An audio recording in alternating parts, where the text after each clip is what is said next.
hello again. I hope you can hear me out.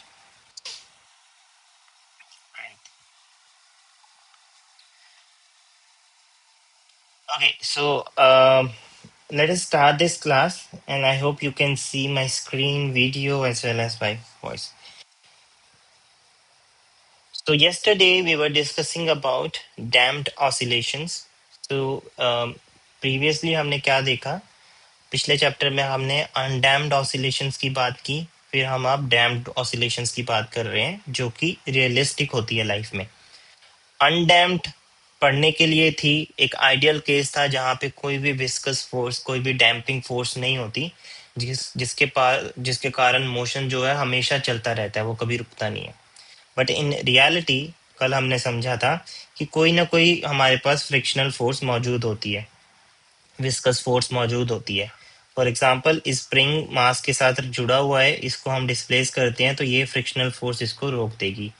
या फिर pendulum है, उसको ऑसिलेट करा के छोड़ देते हैं तो वो भी अपना एम्पलीट्यूड खो देगा because of the air friction. ऐसे ही आप इस पेंडुलम को चलते चलते पेंडुलम को पानी में डाल देंगे या पानी में ही इसको ऑसिलेट कराने की कोशिश करेंगे, तो वहां पे पानी की विस्कस फोर्स इसको ये काम करने नहीं देगी.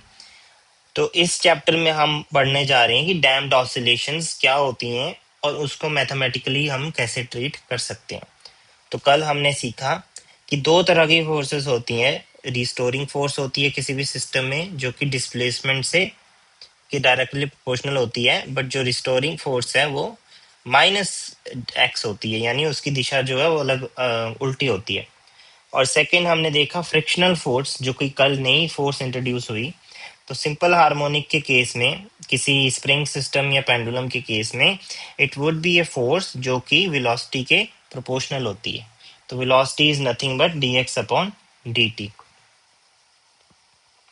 और F2 जो हमारे पास आ जाता है, और इस कांस्टेंट ऑफ प्रोपोर्शनैलिटी को तोड़ के आप R कोई लगा देते हो, जिसको आप बोलते हो डैम्पिंग कोफिशिएंट. उसके यूनिट भी कल देखे थे.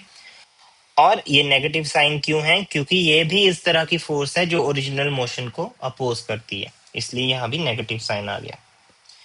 उसके बाद हमने क्या किया था, हमने दोनों फोर्सेस को जोड़ा और फिर जो नेट फोर्स है उसको एक्सेलरेशन की टर्म में लिखा, फिर डिस्प्लेसमेंट की टर्म में लिखा, और वहां से हमने एक इक्वेशन बनाई जो इस तरह की कुछ बनी.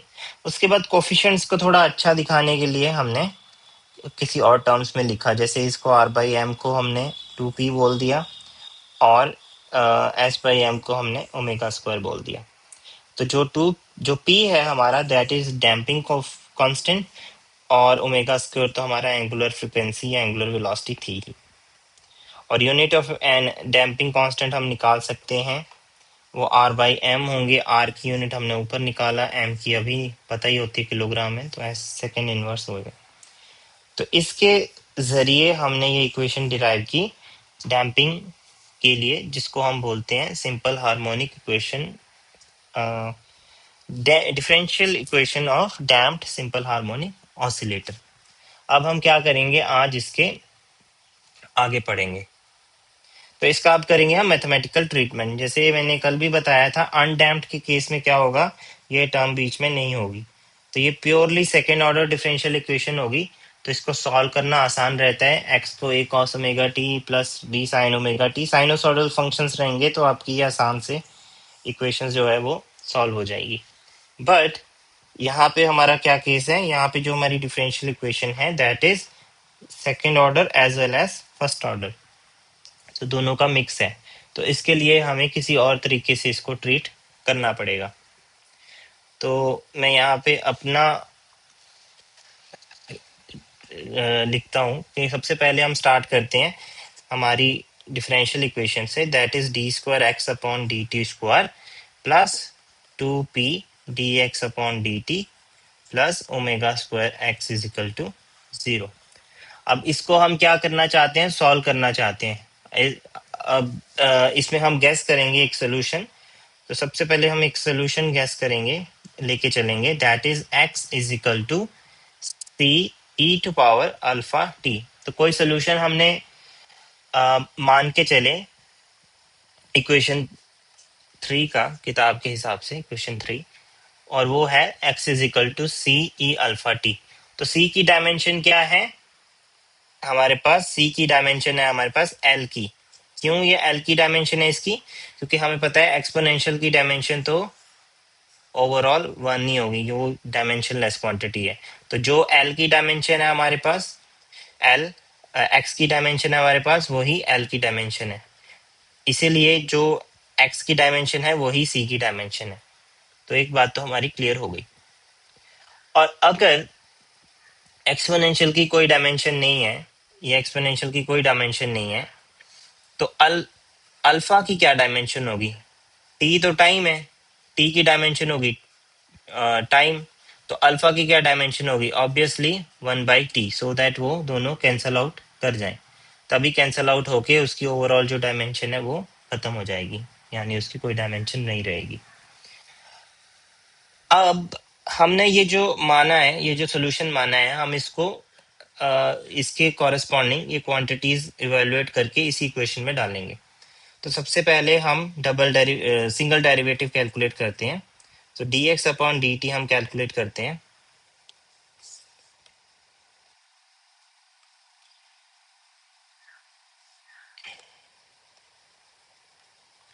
तो dx अपॉन dt हम कैलकुलेट करते हैं। dx अपॉन dt हमारा आता है यहाँ पे c e to power alpha t।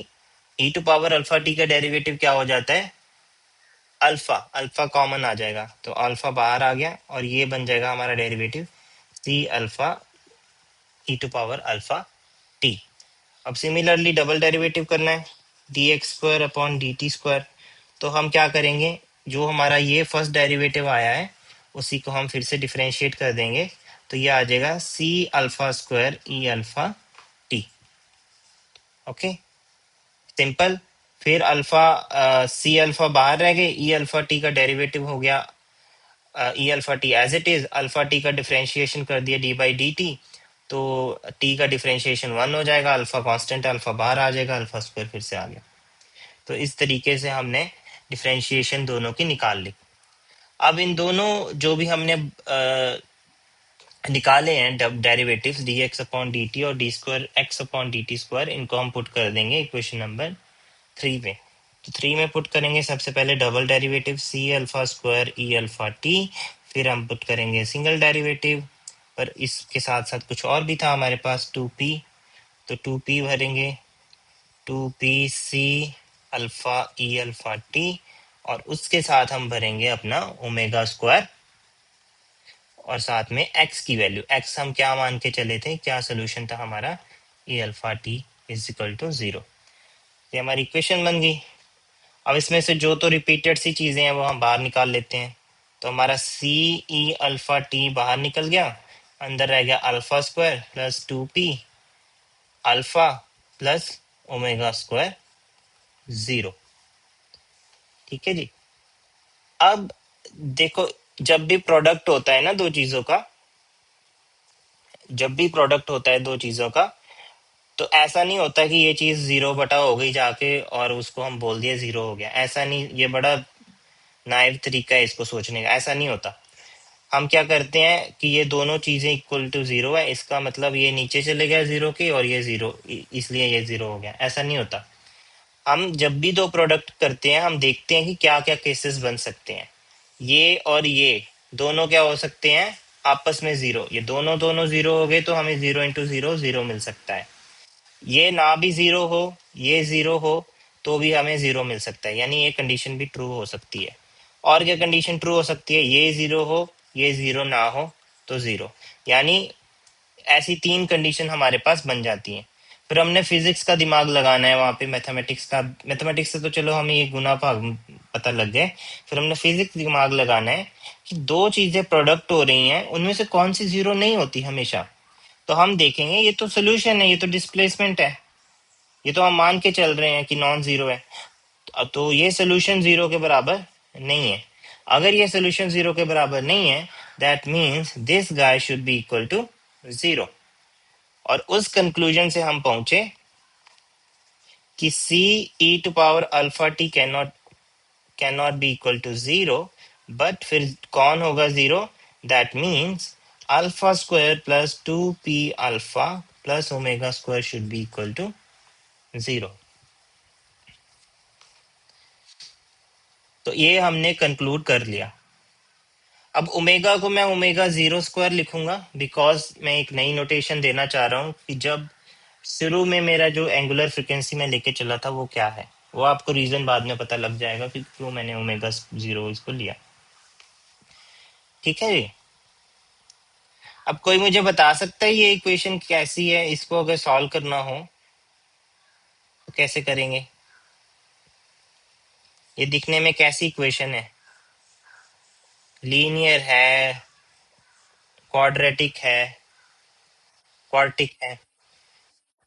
Quadratic equation, very good.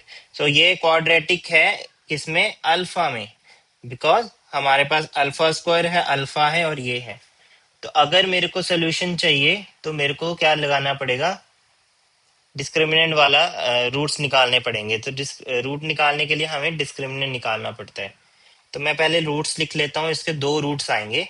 Alpha हमारे पास आएगा, alpha should be equal to minus b plus minus d upon 2ac होता है 4ac, सॉरी नीचे क्या होता था? 2a, 2a, 2a, very good.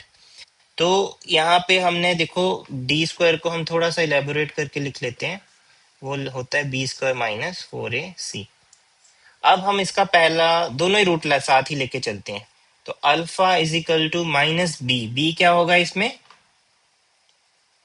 2p, ए क्या होगा? 1, और सी क्या होगा? सी तो पूरा है ही है ये। तो इस तरीके से हमने माइनस बी को क्या लिख दिया? बी को क्या लिख दिया? 2p plus minus square root के अंदर बी स्क्वायर यानी 2p का square, that is 4p square minus 4, और साथ में आ जाएगा ए हमारा है 1, सी हमारा है ओमेगा 0 स्क्वायर, और डिवाइड किससे कर दिया हमने? 2a से। इसी को हम आगे लेके चलते हैं, थोड़ा सा और इसको सॉल्व करते हैं। तो plus minus 4p square minus 4 omega 0 square upon 2। Okay, and मैं इसको राइट साइड में लिख सकता हूँ, हाँ थोड़ा सा लिख जाऊंगा। तो इसको थोड़ा सा और सॉल्व करेंगे हम। माइनस 2p प्लस माइनस, अब ये जो 4 है वो कॉमन हो जाएगा, 2 बाहर आ जाएगा, अंदर आ जाएगा p square minus omega 0 square upon 2, और 2 से 2 कट के आपका जो नेट रूट्स रह जाएंगे minus p plus minus p square minus omega square 0। तो ये हमारे बन गया अल्फा। तो ये हमारा एक रिजल्ट आ गया। इसको हम करते हैं कॉपी और नेक्स्ट पेज पे जाते हैं।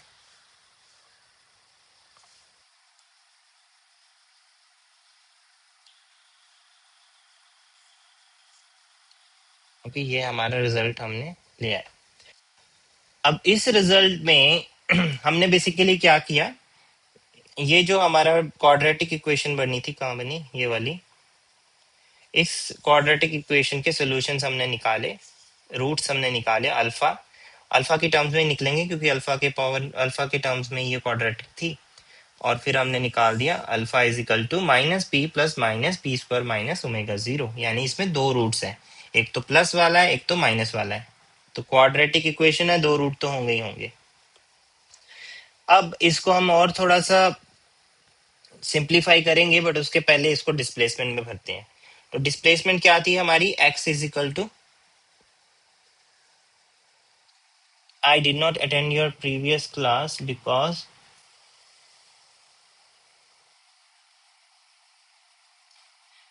this is not the right time to tell me that. These things can be handled after the class.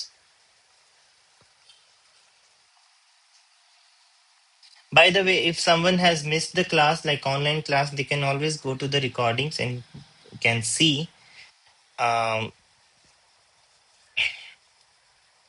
और जब भी फिजिकल इन क्लासेस लगेंगी, लाइक मंडे से, तो पहले रिकॉर्डिंग देख के आना है आपने, अदरवाइज आपको समझ नहीं आएगी, क्योंकि मैं रिपीट नहीं करूँगा क्लास में ये चीज़ें. Okay, let us come back to our equation. So we have displacement x is equal to c e alpha t. अब मैं अल्फा की वैल्यू यहाँ पे भर दूंगा, तो अल्फा की वैल्यू मेरी पास हो जाएगी minus p plus minus p square minus omega zero square T. यानी मेरे पास दो डिस्प्लेसमेंट आ गए जो हम करना ही चाह रहे थे, है ना. अब इसको मैं ई टू पावर की लिखने की बजाय मैं इसको लिख देता हूँ सी ई एक्स पी में. ये दूसरा तरीका होता है लिखने का एक्सपोनेंशियल को, अगर आपको नहीं पता तो इससे थोड़ा लीनियर वे में लिख सकते हैं पावर के बजाय. तो मैं इसको ऐसे भी लिख सकता हूँ. तो मैंने इसको ऐसे लिखा और ये ऐसे हो गया.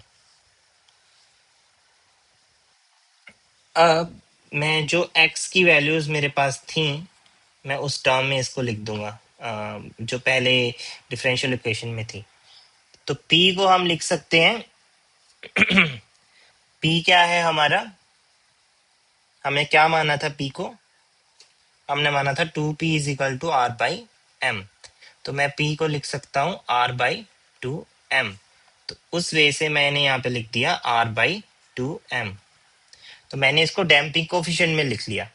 इसी तरीके से प्लस माइनस और पी स्क्वायर को फिर मैंने R square by four M square लिख लिया, यानी पी की वैल्यू यहाँ से यूज कर ली, और साथ ही में ओमेगा की वैल्यू भी यहाँ पे यूज कर ली. ओमेगा जीरो क्या होता है, एस बाई एम स्क्वायर में.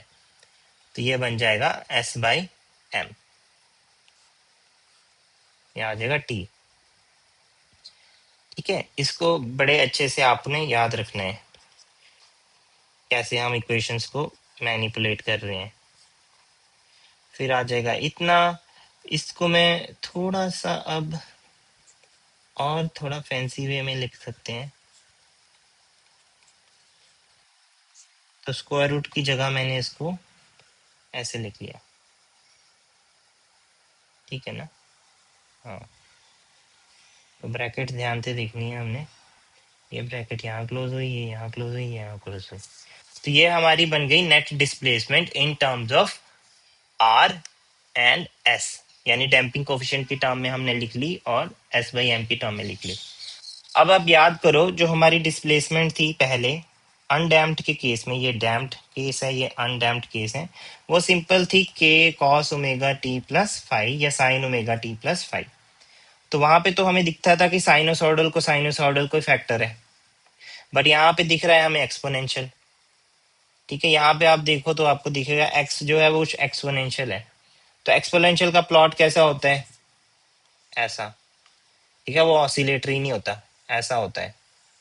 यानी ऊपर ऊपर से देखो तो ये डिस्प्लेसमेंट हमें ऑसिलेटरी नहीं दिख रही, ये कुछ ऐसे डिके करती दिख रही है मोटा मोटा अगर देखें. हालांकि इसमें कुछ केसेस हैं जो हम डिस्कस करेंगे. यहाँ पे बस मैं ये कहना चाहता हूँ कि अनडैम्प्ड में हमेशा जो हमारे पास ऑसिलेशंस हैं वो ऑसिलेशंस है वो हमेशा एक ऑसिलेशन साइनोसॉइडल या कोसाइनोसॉइडल होती हैं. बट डैम्प में ऐसा जरूरी नहीं है. अब ये जो डिस्प्लेसमेंट की इक्वेशन है, टाइम कितना हो गया, 10:25. तो ये जो डिस्प्लेसमेंट की इक्वेशन है ये वाली, अब इसमें कौन कौन सा फैक्टर है जो डिस्प्लेसमेंट को प्रभावित कर रहा है, तो उसमें देखेंगे आप ये दो चीजें हैं जो डिस्प्लेसमेंट को प्रभावित करती हैं. एक्सपोनेंशियल का इससे तो डायरेक्ट रिलेशन है, टी से डायरेक्ट रिलेशन है, बट ये दोनों का आपस में रिलेशन डिटरमाइन करेगा कुछ केसेस के लिए. तो हमारे पास जो टर्म है ये वाली, that is R square upon four M square minus S upon M का स्क्वायर रूट, ये पॉजिटिव भी हो सकती है, नेगेटिव भी हो सकती है, या जीरो भी हो सकती है. पॉजिटिव कब होगी, जब ये फैक्टर इससे ज्यादा है. ठीक है, इसको ऐसे तोड़ के लिख लेते हैं. तो जब R square upon four M square is greater than S by M, then this term is positive. या फिर जब आर स्क्वायर और M square is less than by M, तब ये टर्म हो जाएगी नेगेटिव। और जब R square upon 4m² is equal to S by M,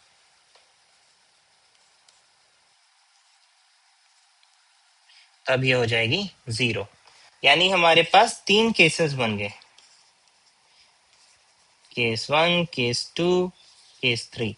तो ये टर्म कैसे बिहेव करेगी, इसके कॉरेस्पॉन्डिंग हमारे पास तीन केसेस बन गए कि अगर ये इससे बड़ा है तो पॉजिटिव रिजल्ट देगा ये ओवरऑल, अगर ये इससे कम है तो ऑब्वियसली नेगेटिव रिजल्ट देगा, और अगर ये दोनों बराबर हैं आपस में, ये और ये, तो ये दोनों 0 हमें रिजल्ट देंगे। यानी ये जो डैम्पिंग कोफिशिएंट्स की वैल्यू है, मास की वैल्यू है, या स्प्रिंग कांस्टेंट की वैल्यू है, स्टिफनेस की वैल्यू है, ये हमें तीन केसेस में बना दिए इसके। अब सबसे पहले हम करेंगे केस पहला। Let us go to the next page. तो हम एक ही केस करते हैं, दूसरा सिमिलर सा होगा शायद। Okay, let us do one case, then we will decide whether we will want to do this or not. So सबसे पहले हम लेते हैं केस 1। अब केस 1 में आपने स्टार्ट किया किससे, कि हमारा R square plus divided by 4m² is greater than s by m। That means R square by 4m² minus s by m का square root is greater than 0 और पॉजिटिव। अब जब भी इस तरह का सिस्टम होता है जिसमें जो डैम्पिंग टर्म है, ये डैम्पिंग टर्म है, आपको याद होगा, डैम्पिंग आर डैम्पिंग कोफिशिएंट है, तो ओवरऑल जो हमारी टर्म बनी तो वो डैम्पिंग टर्म बन गई। और ये वाली कौन सी टर्म है, ये है हमारी स्टिफनेस टर्म। तो जब डैम्पिंग टर्म स्टिफनेस टर्म पे हावी हो जाती है, तब इस तरह के सिस्टम को हम बोलते हैं, तीन चीजें हम बोलते हैं, हैवीली डैम्प्ड, और या फिर हम बोल देते हैं इसको ओवर डैम्प्ड, और पूरे सिस्टम को हम बोल देते हैं dead beat system.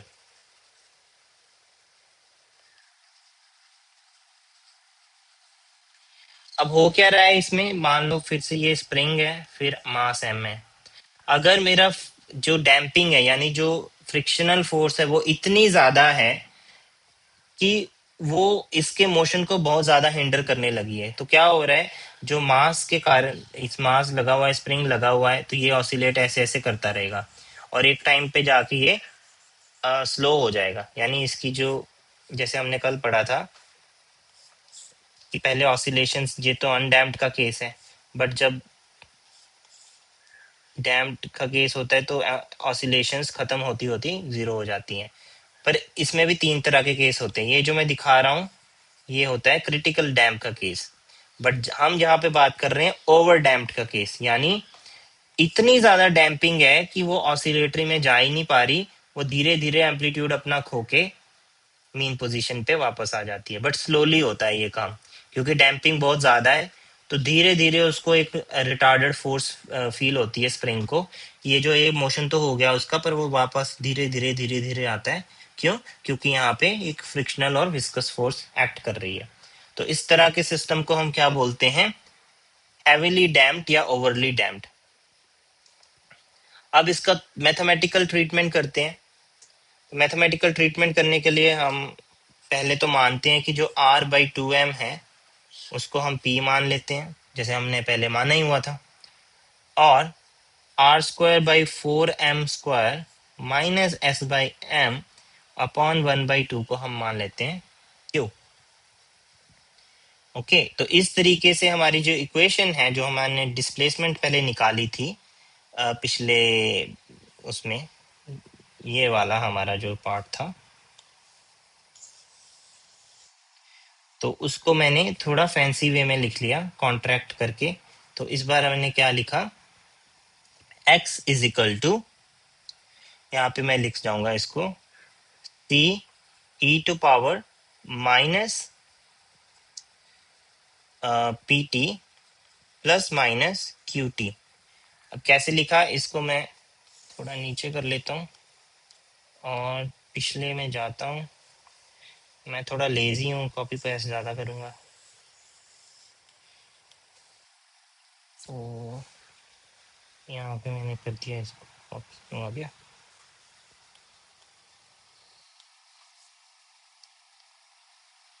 Y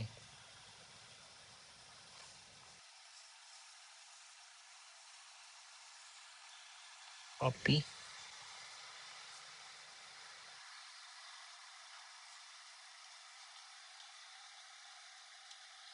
okay, paste हो गया। ठीक है, तो यहाँ पे हमने क्या किया, ये हमारी ओरिजिनल डिस्प्लेसमेंट थी। अब R/2 हमको भर दिया P, T मल्टीप्लाई इसके साथ ही दोनों के, और ये सारी दोनों चीज़ों को हमने क्या भर दिया, Q। तो इसको हमने एक कॉन्ट्रैक्ट वे में लिख लिया ताकि आसान हो चीज़ें करना हमारे लिए। ठीक है, ऐसे करने के बाद फिर ये जो सोल्यूशन है एक्स के, ये दो सोल्यूशन है। इसको हम लिख सकते हैं C माइनस पी टी। एक को मान लिया मैंने x1 मान लिया, एक को मान लिया x2 प्लस क्यू टी मान लिया, और दूसरे को मैंने मान लिया minus P T minus Q T. Okay, तो हमारे पास प्लस माइनस नहीं यहाँ पे, एक को प्लस में लिख लिया, एक को माइनस में लिख लिया, यानी दो सोल्यूशन है एक्स के।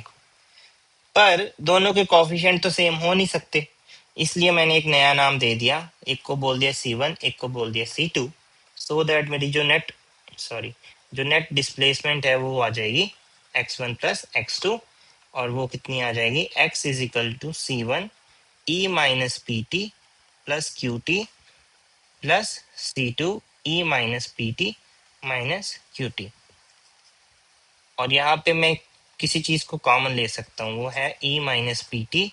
तो मेरा अंदर रह गया C1 E to power Q T plus C2 E to power minus Q T.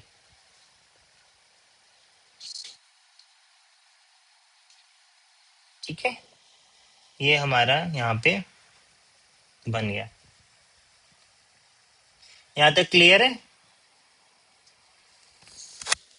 वो भी हो साथ ही, मैं अकेले ही लगा हुआ हूँ मैथमेटिक्स करने। ओके, ठीक है।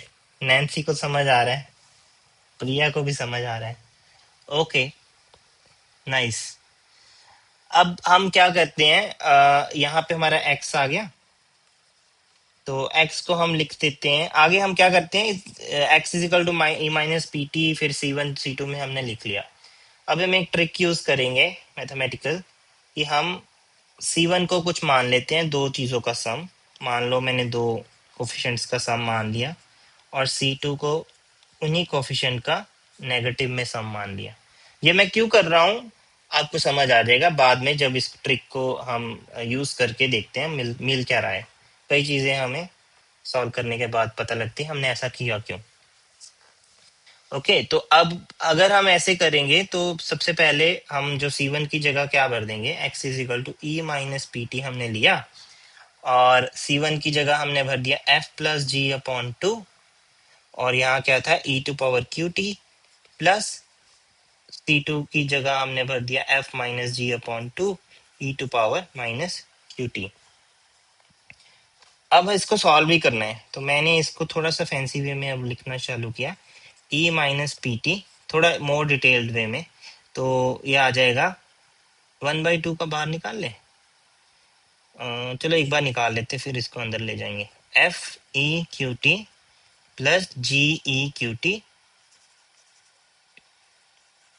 Plus f e minus Q T plus g e minus Q t, इतना आ गया।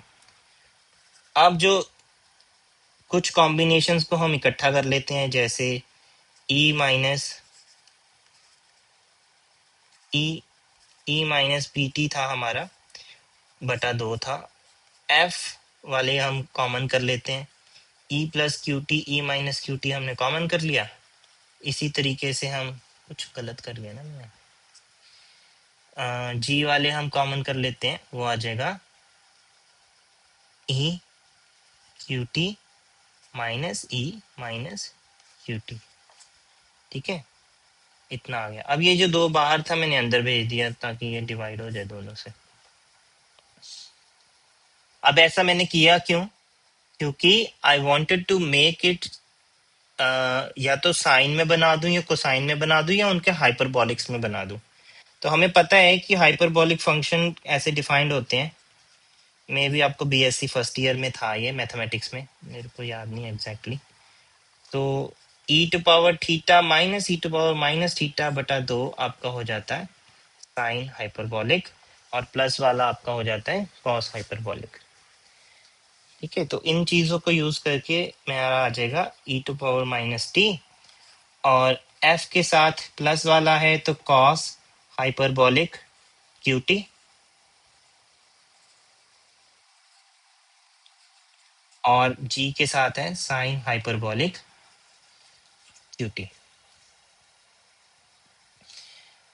एंड इससे हमें समझ आया एक्स को हम लिख सकते हैं इन टर्म्स ऑफ हाइपरबॉलिक फंक्शंस। तो ये इक्वेशन नंबर बन गई 8। तो चलो मैथमेटिक्स एक साइड रहा, अब इसमें समझने की बात क्या है। ये सारा जो भी हमने डिस्प्लेसमेंट को चेंज किया, हमने क्यों किया? हम ट्राई कर रहे थे कि किसी तरीके से हमें साइन कोसाइन में कुछ दिख जाए, वो थोड़ा इंटरप्रेट करना आसान होता है। बट यहाँ पे साइन कोसाइन में नहीं दिखा, हमें दिखा हाइपरबॉलिक फंक्शंस में उसके। तो हाइपरबॉलिक फंक्शंस जो हैं वो ऑसिलेटरी नहीं होते। आपको साइनोसॉइडल तो दिखेगा, साइन टी कॉस, ये हो गया हमारा साइन टी, वो ऑसिलेटरी होते हैं। कॉस टी सिमिलरली ये हो गया, तो कॉस टी भी ऑसिलेटरी होते हैं। बट हाइपरबॉलिक फंक्शंस ऑसिलेटरी नहीं होते, वो टाइम के बाद रिपीट नहीं करते। तो इसका मतलब जो हमारा डिस्प्लेसमेंट आया है हैवीली डैम्प्ड सिस्टम में, दैट इज नॉन ऑसिलेटरी। जो समझ भी आता है कि अगर बहुत ज्यादा हमारे पास फ्रिक्शनल फोर्स हो तो वो तो एकदम ही रुक जाएगा ना पेंडुलम, वो धीरे धीरे, मतलब इतनी फोर्स लग रही है उस पे, और उसकी जो रिस्टोरिंग फोर्स है जो उसको मीन पोजीशन में लेके आना चाह रही है, और जो हमारे पास फ्रिक्शनल फोर्स लग रही है वो भी उसको मीन पोजीशन में लेके जा रही है, बट वो इतना हैवीली डैम्प्ड है कि वो काम उसका स्लोली हो रहा है। अब इसमें हमने और इसको इम्प्रूव कर सकते हैं हमारी डिस्प्लेसमेंट को, उसके लिए हम निकालते हैं बाउंड्री कंडीशंस। बाउंड्री कंडीशंस या फिर हम बोल सकते हैं इनिशियल कंडीशंस, कि सबसे पहले क्या कंडीशन थी जब हमारा टाइम स्टार्ट हुआ था। तो जब टाइम जीरो था और ये मास m था, तो ये अपनी मीन पोजीशन पे था जो कि x0 पे, यानी टाइम जीरो पे डिस्प्लेसमेंट कितनी है? 0। इस ट्रिक की मदद से हम इसको थोड़ा सा सॉल्व कर सकते हैं, और इसमें क्या करेंगे हम कि जब टाइम 0 है, यानी इस इक्वेशन में, इक्वेशन नंबर 8 में, इन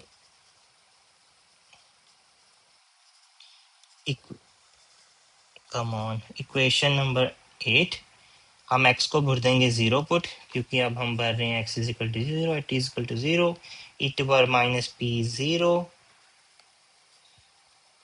और ब्रैकेट में हमारा आ जाएगा cos हाइपरबॉलिक q 0, और यहाँ पे आ जाएगा g साइन हाइपरबॉलिक q 0।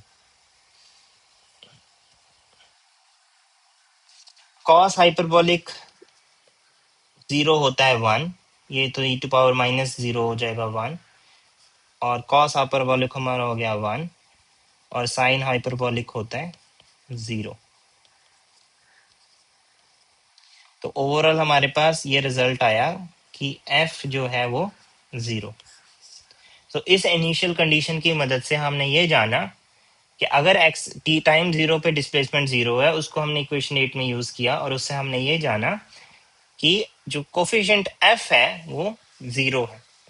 तो इसलिए हम अपने इक्वेशन नंबर 8 में कोफिशिएंट ऑफ f को रिमूव कर सकते हैं, हमें वो लिखने की जरूरत नहीं है। तो हमारा इम्प्रूव्ड हमारा डिस्प्लेसमेंट क्या बनी after this boundary condition, that is G sine hyperbolic Q T. और ये हमारा नेट डिस्प्लेसमेंट बन गई हैवीली डैम्प्ड के केस में। और इसको हम फिर से दूसरे टर्म्स में लिख लेंगे, पी को हम लिख लेंगे r/2m, टी जी को हम लिख लेंगे, जी को हम जी रहने देते हैं, और फिर आ जाएगा साइन हाइपरबॉलिक, क्यू को हम लिख लेंगे उसकी टर्म में r² by 4m², minus s by m square root t this।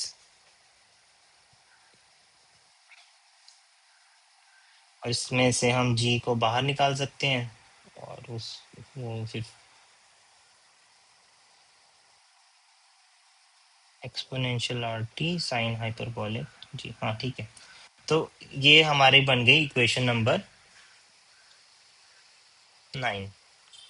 आप जी को चाहे यहाँ लिखो यहाँ लिखो, कोई फर्क नहीं पड़ता क्योंकि वो मल्टीप्लिकेशन में है। तो ये बन गई हमारी इक्वेशन नंबर 9। अब इक्वेशन नंबर 9 जो है वो कौन सा केस है, हैविली डैम्प्ड सिस्टम का, जहां पे हम मान के चले थे कि R square by 4m² is greater than S by M, यानी जो डैम्पिंग टर्म है that is large as compare to the stiffness. Okay, तो इसका मतलब ये है जो जो सिस्टम है हमारा that takes a long time to return to the equilibrium, यानी अगर हमारे पास ये स्प्रिंग लगा है मास के साथ और उसकी जो डैम्पिंग टर्म है वो ज्यादा है और इसको डिस्प्लेस किया मैंने यहाँ से, तो वो वापस मीन पोजीशन आने में बहुत ज्यादा समय लेगा क्योंकि डैम्पिंग जो है उसके ऊपर ज्यादा लग रही है स्टिफनेस के मुकाबले। और इस कारण उसका जो ग्राफ होगा वो कुछ ऐसा होगा, यानी वो डिक्रीज कर रहा है एम्पलीट्यूड बट बहुत स्लोली कर रहा है, तो बहुत दूर जाके कहीं पे वो मीट करेगा। तो जब हम तीनों प्लॉट्स बनाएंगे क्रिटिकल डैम्पिंग के और ओवर डैम्प्ड और अंडर डैम्पिंग के, तब हम इसको बेहतर तरीके से समझ सकते हैं। अभी के लिए अभी आप इतना ही देखो कि जब भी हैवीली डैम्प्ड सिस्टम होता है तो हमारा जो ऑसिलेटरी मोशन है, डिस्प्लेसमेंट जब हम कराते हैं वापस आने में मीन पोजीशन पे, वो काफी टाइम ले लेता है और वो दूसरी साइड जो है जंप नहीं करता है क्योंकि पास उसके पास इतनी ज्यादा डैम्पिंग होती है, वो दूसरी साइड नहीं जंप कर पाता है, वो वहीं पे आके एक मोशन वो करता है और उस मोशन में ही वापस आके वो वहां पे खत्म हो जाता है। So that is our case for over damping. इसी की जैसे हमारे पास केस है case 2 that is critical damping. Critical damping में क्या होता है कि दोनों बराबर है, वो हम कल पढ़ेंगे जब भी हमारी नेक्स्ट क्लास होगी। और तीसरा केस है हमारे पास अंडर डैम्पिंग। अंडर डैम्पिंग में क्या होता है, जहां पे ये वाली जो टर्म है बहुत कम है as compare to S by M. ये सारी हम चीजें नेक्स्ट क्लास में पढ़ेंगे।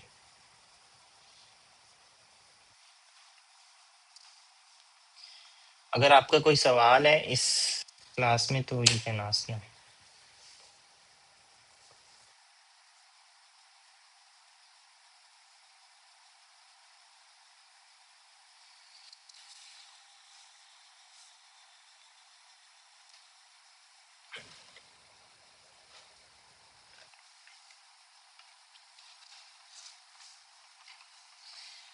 Okay, if there is no question, then we will meet on Monday. Till then, take care. Bye bye.